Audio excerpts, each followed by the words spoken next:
This is not just a movie. This is not just another horror story. This is real life. And it's one of the most monstrous crimes ever committed by a father.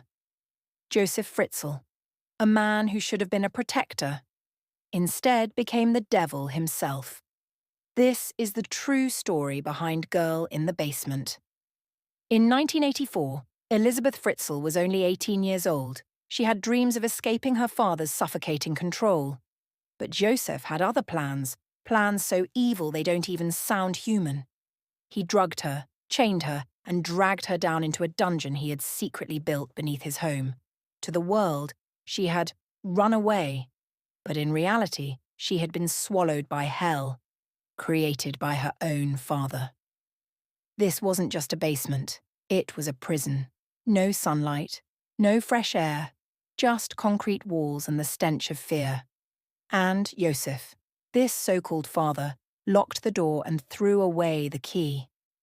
For 24 years, Elisabeth lived as his prisoner, his victim, his property. For 24 years, she endured unspeakable abuse.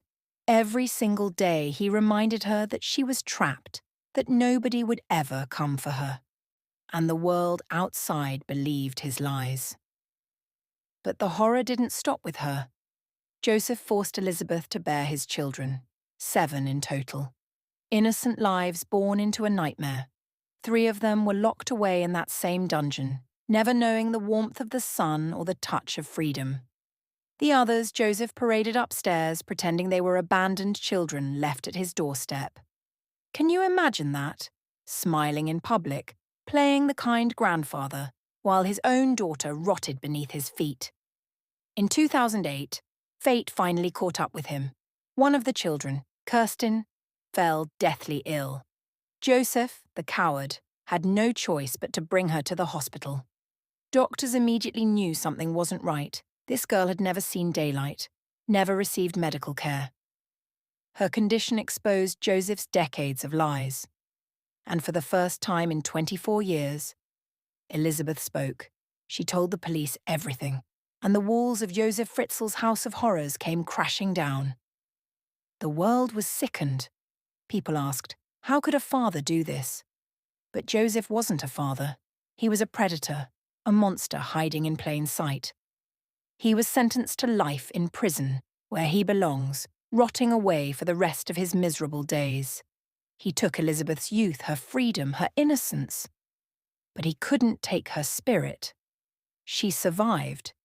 And that survival is the ultimate curse on him, because while she lives on, free at last, his name will forever be remembered with disgust. The story of Elisabeth Fritzl is not just about horror, it's about endurance. It's about the strength of a woman who refused to be broken, even by the devil who called himself her father.